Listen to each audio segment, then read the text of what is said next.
You are rarely where you are. Not in any mystical sense, in the most literal, observable sense. You are sitting in a room, or walking somewhere, or in a conversation that deserves your attention, and the primary activity of your mind is somewhere else entirely. It is in a meeting that hasn't happened yet, rehearsing what you will say, and how the other person will respond and what you will say to that. It is in a scenario 3 months out, running projections on a situation that may not materialize, that is currently changing in ways your projection cannot account for, and that will, if it does arrive, bear only a partial resemblance to the version you've been preparing for. It is in a conversation you had yesterday, but running the future version of it, the version in which you say the thing you didn't say, in which the outcome is different, in which the situation resolves in a way that your actual presence in the actual moment failed to produce. You call this thinking. You call it planning or processing or being responsible. You have substantial evidence that it works, in the narrow sense that you are someone who anticipates problems and is rarely caught entirely unprepared. The evidence is real. What the evidence cannot tell you, because it only shows you what the habit produces, not what it costs, is what you have not been present for while conducting this continuous rehearsal, the conversations you were physically in but not inhabiting, the periods of relative peace your mind converted into planning sessions because peace felt, in some way, that is worth examining, like falling behind. The present moment available to you consistently and without condition that you have been treating for years as a waiting room for the future you are constructing. You are not doing this because you are anxious in any simple sense. You are doing it because it works. And the fact that it works is exactly why examining it is so difficult. Albert Camus was interested in a specific human problem that he described as the refusal to live without appeal. By appeal, he meant the attempt to locate, somewhere outside the immediate experience of being alive, a guarantee, a meaning, a justification, a structure that makes the present moment intelligible in terms of something beyond itself. The appeal to the future is the most common form this takes in contemporary life. The meaning is not here, but it will be there once the plan is executed, once the situation resolves, once the preparation is complete, and the future arrives in the form you've been constructing it. The absurd in Camus' precise usage is not meaninglessness. It is the gap between the human desire for clarity, order, and justifiable progression, and the world's absolute refusal to provide any of it on demand. The response he was most interested in, the one he considered the most honest and the most alive, was not to resolve that gap by importing a guarantee from elsewhere, and not to collapse into nihilism by concluding that nothing matters. It was to live inside the gap, to remain present to the experience of existing without the guarantee, without the resolution, without the future moment in which everything will finally make sense. This is genuinely difficult. It is difficult in a way that makes the compulsive construction of future scenarios feel, by comparison, almost reasonable. At least the future construction is doing something. At least it produces a feeling of forward motion, of having a handle on what is coming, of being someone who is not simply subject to events, but is managing them from some position of informed preparation. The stillness that Camus was pointing at produces none of this. It produces only the unmediated experience of being here, which is considerable and largely uncontrolled, and which your mind has apparently decided it cannot afford. The question worth sitting with, not as an accusation but as a genuine inquiry, is what specifically your mind is protecting you from by keeping you in the future. Here is a version of this that tends to arrive unannounced and tends to be misread when it does. You have probably had the experience, at some point, of arriving at a future moment you had been planning toward, a goal achieved, a situation resolved, an event you had rehearsed in considerable detail, and feeling, instead of the expected satisfaction, something closer to flatness. The moment is real. The thing you were working toward has arrived, and the emotional weather inside it is not what the anticipation promised. You move, fairly quickly, to the next thing. The planning resumes. The next future begins its construction. The standard interpretation of this experience is that you need to slow down and be grateful, or that achievement is intrinsically hollow, or that you are someone for whom the striving matters more than the arriving. These interpretations are not entirely wrong, but they are all organized around the assumption that the problem is in the relationship between you and the future goal. That if you found the right goal or the right relationship to achievement, the pattern would resolve. The more accurate reading is different. The flatness is not about the goal, it is about the habit. A mind that has been in continuous future orientation for years has not developed the capacity to be present to what is here, including what is here when the future arrives. The present moment in that moment is just as underinhabited as it was before. The planning resumes not because the achievement was insufficient, but because the alternative to planning, being present to what is actually happening without the mediating structure of what it means for what comes next, is not a capacity that has been maintained. William James understood this as a structural consequence of habit's logic. Habit, he argued, is what frees conscious attention from the ordinary, but the freedom cuts both ways. What becomes habitual also becomes the primary mode of processing, and the primary mode crowds out alternatives. A mind habitually oriented toward the future does not simply fail to be present, it loses, over time, the neurological and psychological infrastructure that being present requires. It is not choosing the future over the present in each individual moment. It has made a structural choice, compounded over years, that has determined what is and isn't available to it. The present moment is not simply being declined, it is becoming inaccessible. This is the part that requires a specific kind of attention, because the mind you are using to consider it is the same mind that is under examination, and it will move very quickly to co-opt the inquiry. The co-optation looks like this. You accept the argument, you find it interesting, and you immediately begin constructing a plan for how to be more present. You identify the practices that would help, the meditation, the intentional pauses, the restructured routine, and you begin running projections on how your life would be different if those practices were in place. You orient toward a future version of yourself who has solved the problem of future orientation. The examination of the habit becomes one more exercise conducted entirely within the habit. This is not a failure of intelligence. It is the habit protecting itself, which it does with considerable sophistication. Viktor Frankl made a distinction that is relevant here, though he developed it under conditions of extremity so different from this that the application requires care. The space between stimulus and response, the gap he identified as the seat of human freedom, is not simply temporal, it is attentional. The capacity to pause between the arrival of a situation and the automatic response to it depends on having maintained, through practice, the ability to actually be in the pause rather than already in the next projected state.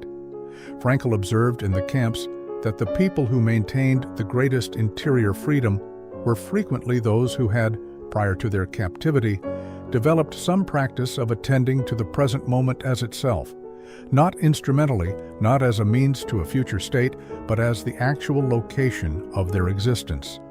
This was not universal, and the conditions were extreme enough that no generalizations are safe. But the observation bears on the ordinary version of the problem. The capacity for genuine presence is not a personality trait distributed at random. It is a capacity that either gets developed or it doesn't. And the obstacle to its development in ordinary contemporary life is not suffering, but the opposite, the availability of constant forward motion as an alternative to it. You have been choosing the forward motion for long enough that the pause may now feel genuinely alarming, not unpleasant in a mild way, actually threatening in a way that has no object, that your mind cannot name precisely, but that motivates the immediate return to planning with something close to urgency. That alarm is worth examining more carefully than anything else in this argument. Epictetus, who understood human unfreedom better than almost anyone who wrote about it, organized his entire philosophy around a single distinction: what is in your control and what is not. What is in your control, in his precise formulation, is extremely limited. It is, in its irreducible core, your own considered response to what is given. Everything else, the outcomes, the other people, the events, the way the situation resolves, is not in your control. Not primarily, not with any reliability that justifies the amount of psychic energy devoted to managing it. The future, by this analysis, is entirely outside your control. Not in the sense that your actions don't influence outcomes. They do, and Epictetus was not arguing for passivity. But in the sense that the specific future your mind is constructing, the one it runs, projections on and rehearses and manages, and tries to shape through the elaborate machinery of anticipation. That future does not exist, is not accessible to your influence in the form you're imagining it, and will arrive, if it arrives at all, in a shape determined by forces that are substantially beyond what your planning can account for. The energy devoted to constructing it is real. The influence that construction actually exerts on the future is considerably smaller than it feels. What the construction actually does, in terms of the psychic economy, what it is actually for, is not primarily preparation. It is the maintenance of the feeling of agency in a situation where genuine agency is limited.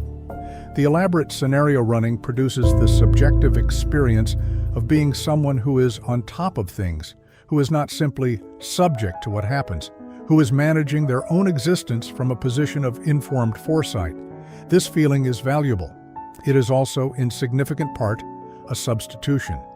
It substitutes the experience of control for the fact of limited control, and it does so at the cost of the present moment, which is the only location where the actual limited control you do have can be exercised.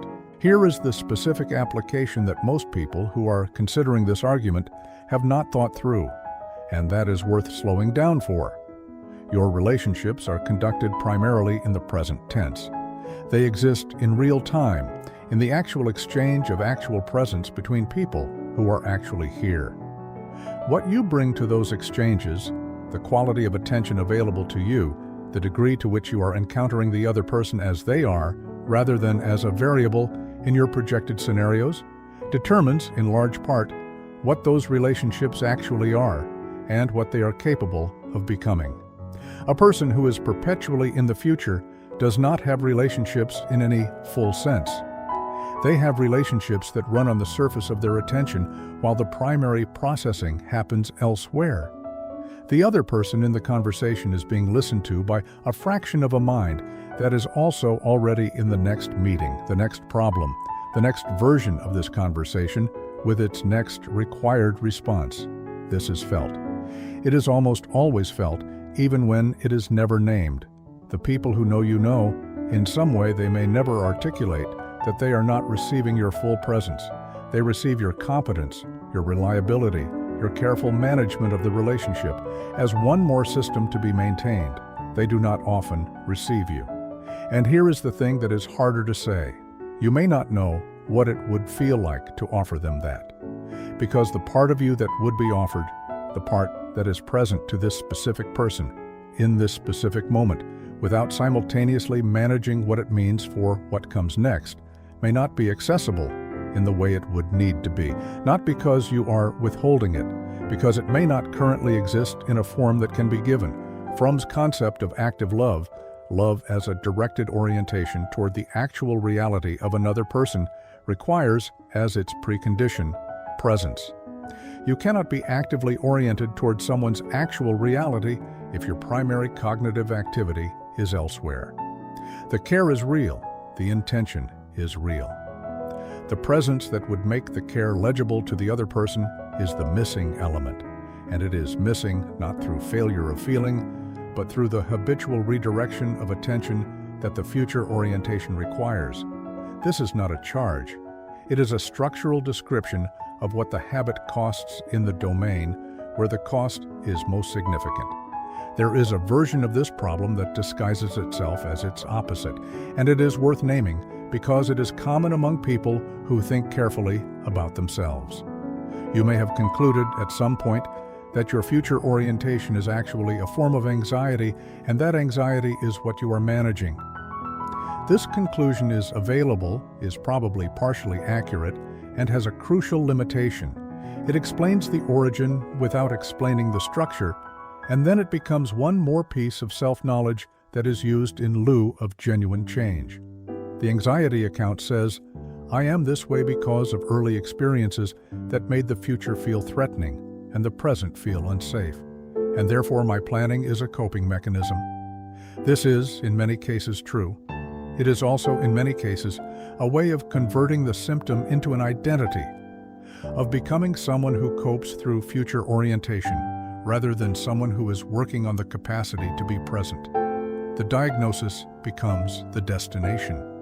Jung would have recognized this as a specific operation of the ego, the transformation of a dynamic problem into a static explanation. The shadow content, in this case whatever the present moment contains that makes it so threatening, does not get encountered through the explanation. It gets managed by the explanation. The anxiety is named, and the naming is treated as equivalent to the work. Meanwhile, the habit continues, now with a rationale. The actual content of what you are avoiding by staying in the future is almost never the future scenarios themselves. It is the present moment without the mediating structure of what it means for what comes next, and what is in the present moment, what it feels like to be here, in this body, in this life, with this person, doing this thing, without it pointing anywhere, is the question that the habit exists, precisely to prevent you from having to answer. The answer, if there is one, is not a technique. This is the complication that most approaches to this problem introduce and then immediately undermine by providing a list of techniques. Techniques are future-oriented by structure. You implement a technique in the present in order to produce a desired state in the future, a practice of presence that is undertaken in order to become a more present person, to build the capacity, to develop the habit, to arrive at the future version of yourself who has solved this, is entirely coherent with the problem it is trying to address. The goal orientation is just relocating its object. The planning resumes with a new content. What Camus was pointing at is harder than a technique because it doesn't have an object in the future. It is not building toward anything. It is the recognition that the present moment, unoptimized, not pointing anywhere, not yet converted into data about what to do next, is the only place that existence actually occurs, and that a life spent perpetually in the future is a life that is, in the most literal sense, being lived elsewhere. This is not a comfortable recognition. It does not produce the feeling of forward motion. It produces, if it produces anything, something closer to stillness, which is precisely what the habit has been organized to prevent. The stillness is not empty, but it is unmediated. It does not come with a structure that makes it intelligible as progress towards something. It is simply here, which is the one thing your attention has been most consistently declining. Marcus Aurelius returned to this in his private notebooks with an insistence that suggests he found it genuinely difficult to hold on to. Confine yourself to the present, not as a practice to be refined over time, but as the only location in which the life you are trying to live actually exists. The future is not available. The past is not available. This moment, this specific, unrepeatable configuration of what is here, is the entire field in which anything you might actually do or be or know is possible. You have been leaving it reliably for years, not because you are broken, because the leaving works in the narrow sense, and because what you would find if you stopped leaving has never been made available to you in a form that made stopping feel worth the cost. Here is what the cost actually is, stated as plainly as it can be. The future you are constructing does not exist. It is a projection assembled from available data and psychological need, weighted by fears and hopes that have their origins in a history that is not the same as the situation you are projecting onto. The specific future that will actually arrive, if the situation you are tracking arrives at all, will differ from your projection in ways that your planning cannot account for, because the relevant information is not yet available and the relevant variables are not under your control. This is not an argument against planning. Planning is necessary. The problem is not the planning. The problem is the proportion, the degree to which the mental activity that should be instrumental has become the primary mode of inhabiting your own life. When the preparation for living has become functionally the replacement for it. And the present moment that is being replaced is not simply a location. It is the only location in which the things you are planning for the sake of actually occur. The relationships, the work, the engagement with whatever you have decided matters. All of it happens here, in the specific unplanned texture of this actual moment, between people who are actually present to it. The future version of these things that you are constructing in your mind is a representation. The actual thing is here now, requiring a quality of attention that your planning has been drawing from. What you miss while you are in the future is not simply the present. It is the life that the present contains, which is the only life there is. Camus described the genuinely present person not as someone who has resolved the problem of the absurd, but as someone who has stopped trying to resolve it through appeal to something beyond what is here. The rebellion he valued was not the revolution that produces a different future. It was the smaller and more demanding refusal to decline the consolation of the future without collapsing into despair about the present. To be here, without guarantee, without the structure that makes here mean something in terms of what comes next. That refusal is available to you right now, in this moment, before any practice has been established, and before any future version of yourself has been constructed to implement it. It is available because this moment is here and you are in it, however partially, however interrupted by the planning that has already resumed its background hum. The question is not whether you can become a more present person over time. That is already the future talking. The question is whether you are willing, for a moment, to stop.